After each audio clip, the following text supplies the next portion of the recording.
Hey guys, and welcome back to another video. So in today's video we'll be looking into how you can create a YouTube kind of an application using React. So the prerequisites for this video will be a good knowledge of React, good knowledge of JavaScript, and working with APIs. So um, you should be knowing how you can get started with some basic API requests such as get, post, and delete. But for this video, we'll be only using post request.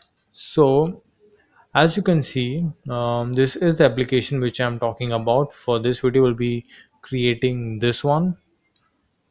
So this is a basic YouTube kind of a search box, and you'll feed in some queries, and then it will produce some output. So let's type in okay. So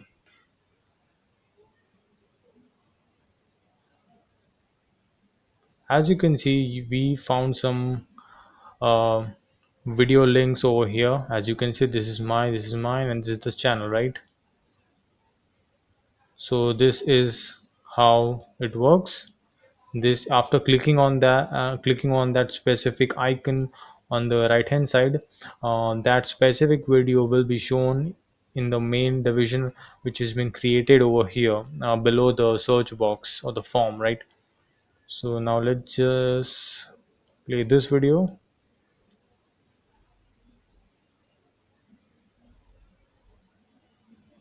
So as you can see, the video is like an iframe kind of a division where you can directly feed in that ID of that video and start the video itself. And this is the description. So the most important question out of this is that how the data is coming, right? So as I've told you previously, you should be well known of REST APIs and how the JSON data is passed and rendered it onto a React application. So as you have seen in my previous videos, where I've shown how you can get started with a get request, post, delete, and update request, right? So this is the whole idea of this application. So this is the front end kind of a thing. So it is basically a search bar component which uh, takes in some user input and gives you some output. The output is from the API which we are going to use for this video. So for this video, we are going to use YouTube's API version 3. So this was a basic overview of the app. So it is basically a form, and this is not from any API data. This is hard coded, but the data which is coming from the search box after typing in something, like I just type games and hit enter. So this data is specifically coming from a endpoint or the API which we are going to use in this video, right? And you can just click and play that video. So the videos will change based on your click event. So as I'm clicking on these videos, it will change the video for that specific division. So yeah, this is the entire app which I'm going to demonstrate you for this video. So first step, let's get started with setting up the API credentials. So from where you can get this API credentials. Now this is the Chrome, and let's type in Google Developer Console.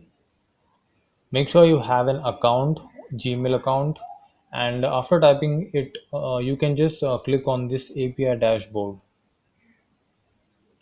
So this is basically where you keep track of all your applications where you're using Google specific APIs.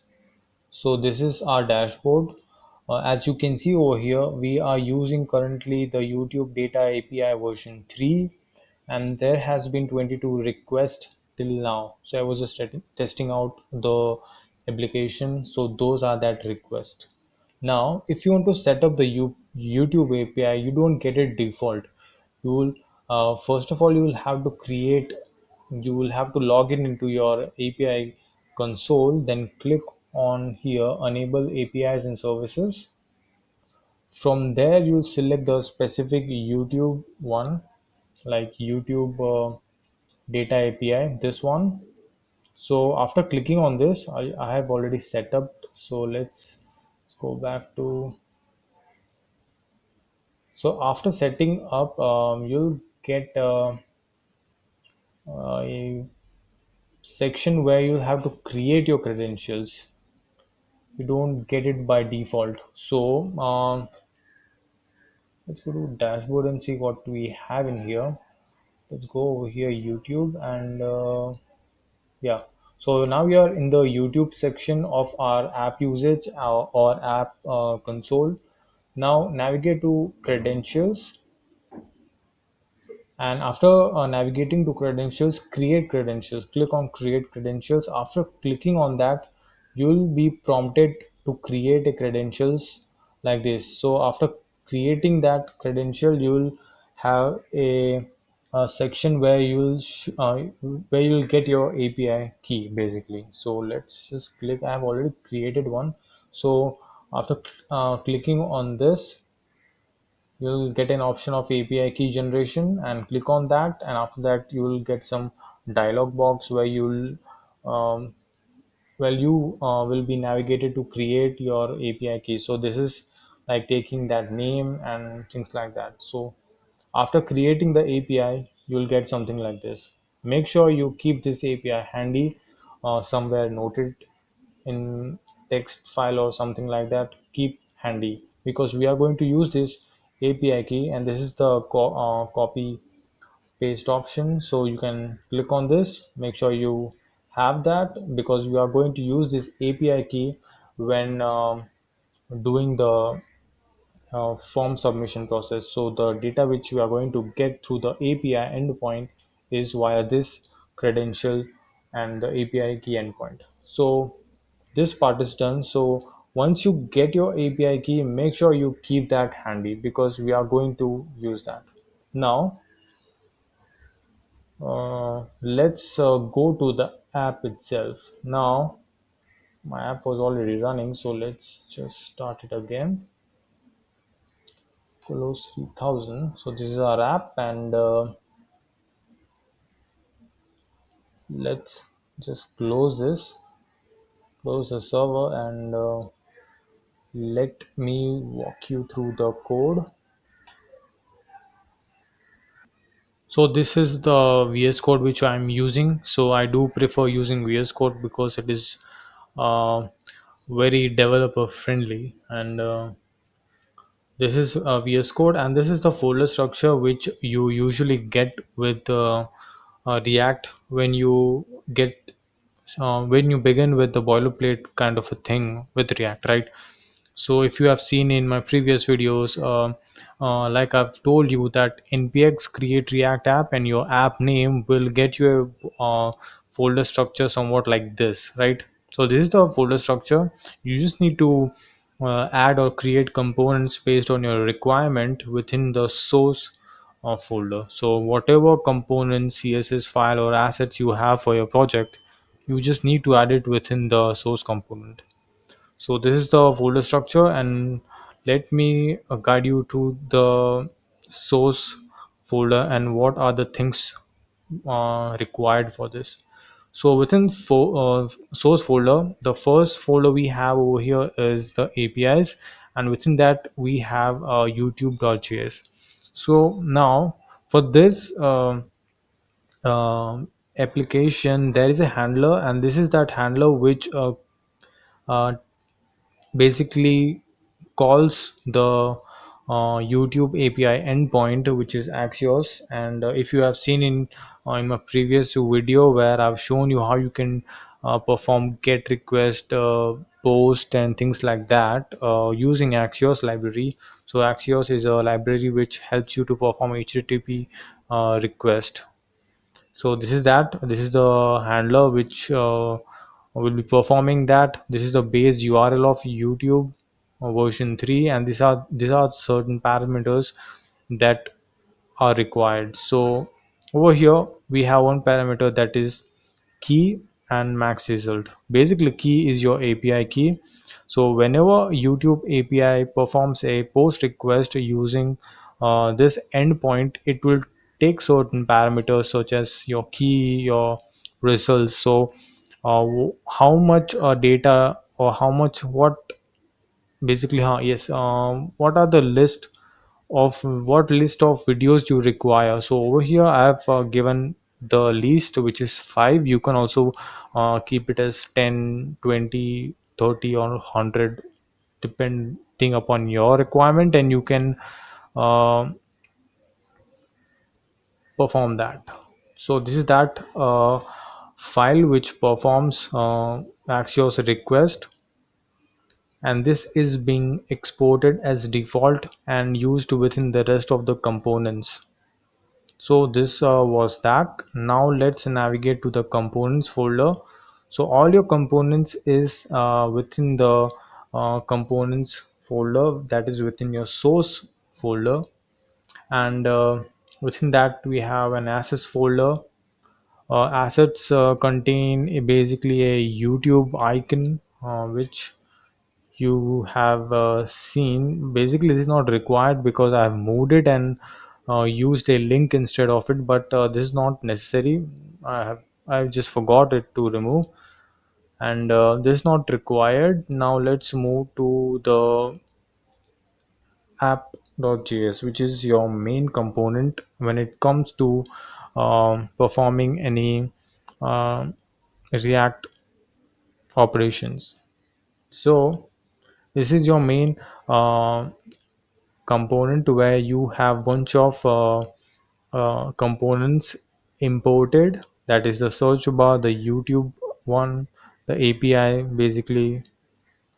So if you defaultly, or you export something in this manner, or you export it in this manner, you need to import it, right? So this is the method of importing it, and there are a bunch of components which are similarly exported and imported in your app.js. So this is your main component, where you are performing your search request from a form. It has a state, that is videos, and within that videos, it basically consists of an array of object. Basically this video is an array, and it will push in the objects that it gets when performing the API request to YouTube. So I'll just show you that response. Let me just start the server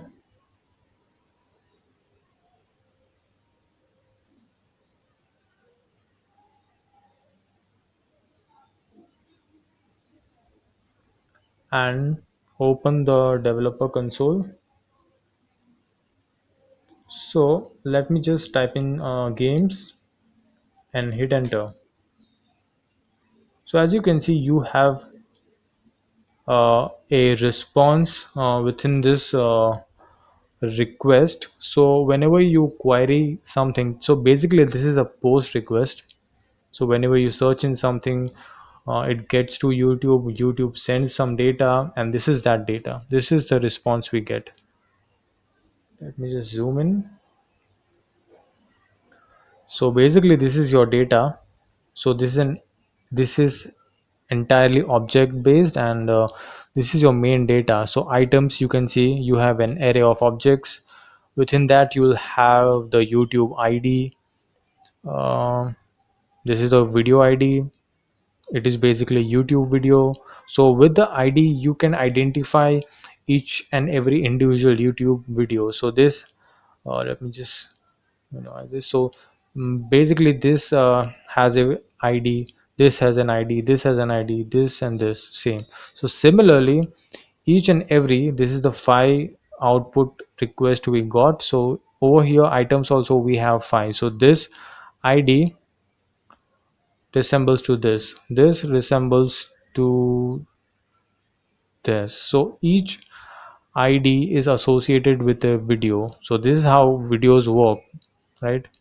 So this is your request. So let me just alter the amount of items which you want to differ. So over here we have only, in the previously as we have seen, we have only 5 requests, right? 5 response items, right? Like YouTube videos. Now just retype it as 10 and see what we have in there. Games and enter. So as you can see, we have 10 response videos over here, right? So each and every video has its own ID. So these are the 10. So this is how you can alter the request response from YouTube API. So over here, if you want 100 or 10, or depending upon your requirement, you can alter the items. So over here, if you see the response data and items, you have 10. So this is an array which has objects within that, and each an object is associated with a YouTube ID. So this is how it works. 10 items within an array and 10 videos. So this is how you can alter data over here. And I guess YouTube only performs at a time 100. After that you will have to perform pagination. So you will have to create a function which synchronously gets all the YouTube videos, and I don't think that is possible. But if you have a app where your requirements are only limited, but cert- at certain times you need some more videos, like a real search box or something like that, you can perform pagination. So what pagination will do is that it will keep on fetching all the videos once the cycle is completed. So basically, if your starting videos or your first videos is item is only 5, so after that it will again go back to the API endpoint and fetch the rest 5, then again rest 5, then again rest 5, right? So this is the pagination calls that you can add to your application. So for me, just for demonstration, I was just showing you 5 is enough. So yeah, this is good. It looks good, right? It doesn't create a cluster for your application. So this is the 5 which you have, and similarly you will have an object, and yeah, 5 array of object. So now let's get back to the component. So basically this is a component. The search box is an individual component. The list of videos which are shown over here is uh, or are associated with an individual component. This is an individual component. So this all individual components get to a single place, that is app.js. So as you can see, app.js is a place where you have imported all of your components, and all of those data which are required are performed with this YouTube default export. So all videos or the state of the data of the or the response is stored within this state videos, which is an array, and selected video. So once I select a specific video, it will get played on the division. This is something similar to that. So this is like an on-click event which has its own individual state, and it maintains its state on that on click itself. So this is that handler, and once the click is uh, performed, the video gets visible to the main division, like you have seen over here. So this was that. This is the search bar, this is the component, the video details, and the details also we get itself from the response. So let me just show you where this specific data is coming from. Let's just console and get back to that object, which is this. So data consists of another object which is page info, and within that page info you have properties which are related to this description, right? So let's just get over here, snippet. As you can see, this is description you get: title, kids game, please subscribe, and things like that. So all the details required for the description as well you get within that, within this response. You just need to explore this, even the thumbnail URL and things like that. It is not much complicated when it comes to uh, querying the result out of a JSON object. So that is why I told you that for this, knowledge of APIs and how it works is important. So if I get some good articles regarding how you can get started from for API request from scratch, I'll just put that down in the description. You can check that out, and it is that. And yep, let's move to the search bar. So basically it's a form. It will perform a post request to the YouTube API endpoint, and it will get the data. And this is that source image which I was talking about, which is this YouTube one, and it is within a h1. And yep, this was that form submit handler, which has its own state term, even target basically gets the value from the search box. So data type whatever data I type in will have an event, and that event is associated with that search box. So it basically fetches that and stores it into a state. Now let's get to the video details. Now the details, this is basically the description below the search box. So let me just refresh this, and this is that description which is not coming from YouTube, but I have hard coded it, as you can see over here. And the embedding of an iframe, which is this, is performed in this component. So let me just type in games, and after I select this basically is performed by that component. What it will do is that it will fetch out all the details from the JSON API using props and things like that. It will uh, return it to into a division. As you can see, this is an iframe, and this video source is coming from this. So when you hit this URL with a specific video ID, you'll get that specific video itself. So this is how uh, on an on click this is performed, right?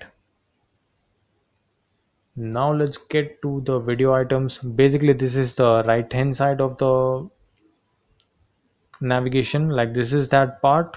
The list of that videos has been maintained in this component, and the data is being gathered from this list and rendered into this component.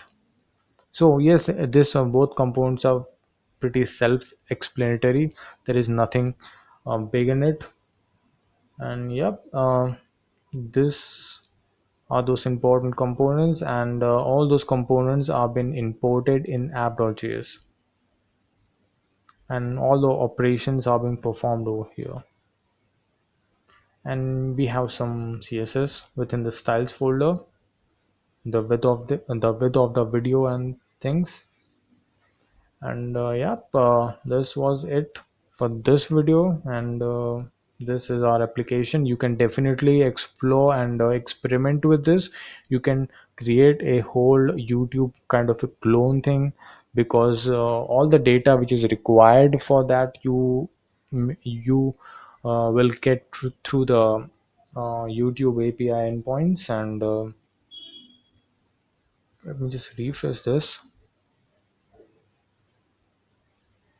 And the code for this will be available in the description, but I'll not just keep the API credential.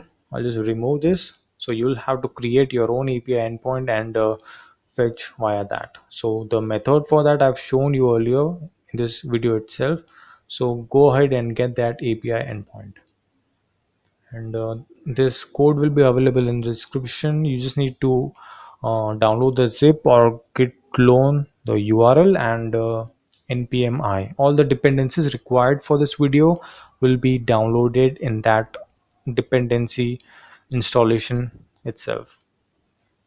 And all the necessary resources required for this video, that is the uh, API thing, the how YouTube API works and things like that, will be available in the description.